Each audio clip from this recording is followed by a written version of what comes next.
pesonanya UMKM Indonesia. Di dalam edisi kali ini menyajikan sebuah usaha kecil menengah yang memproduksi minuman khas Indonesia. Minuman tersebut adalah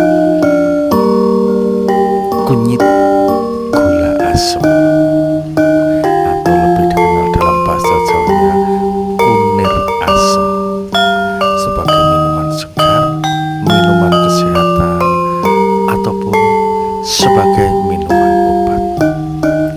Inilah pesonanya dari alam Indonesia yang menyajikan berbagai macam suasana dan nuansa.